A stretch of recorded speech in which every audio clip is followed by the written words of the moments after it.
मैं ये कहना चाहता हूं कि 2016 में मेरे बेटे का भी अकाउंट्स में सिलेक्शन हुआ था।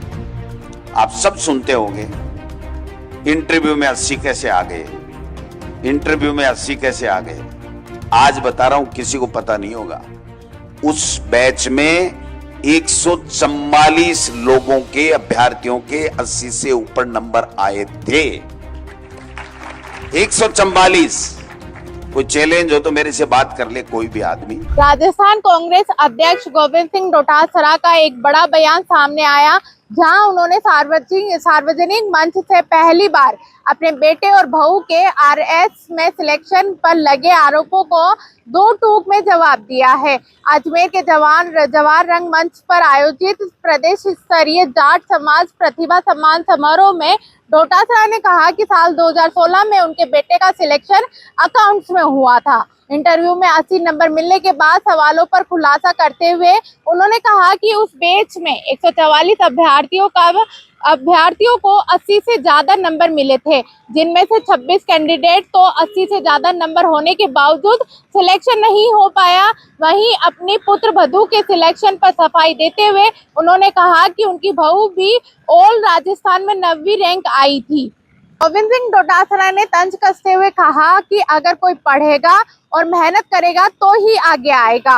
अब किसी के पेट में मरोड़े हो तो मैं उनके मरोड़े मिटाने के लिए कब तक चूर्ण खरीद कर देता रहूंगा। आप तो बस पढ़ो और आगे बढ़ो। सरकार पर महंगाई और पर्ची राज का आरोप है।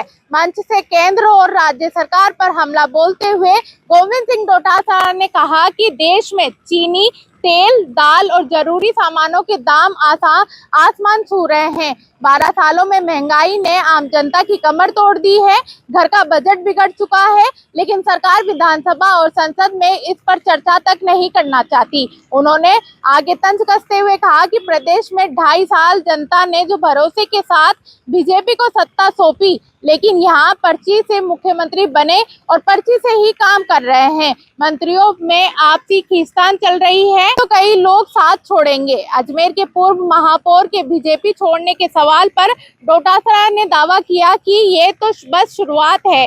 आने वाले दिनों में दिल्ली से लेकर जयपुर तक कई नेता बीजेपी का साथ छोड़ेंगे, क्योंकि उनके पाप का घड़ा भर चुका है। वहीं आगामी निकाय चुनाव को लेकर उन्होंने साफ कर दिया है कि पार्टी में जमीन पर काम करने वाले युवाओं को आगे बढ़ाएगी और ऐसे कार्यकर्ताओं को टिकट देगी जो जनता के बीच जाकर अपना काम दिखा सके और उनका काम पूरा अच्छे तरीके से कर सके।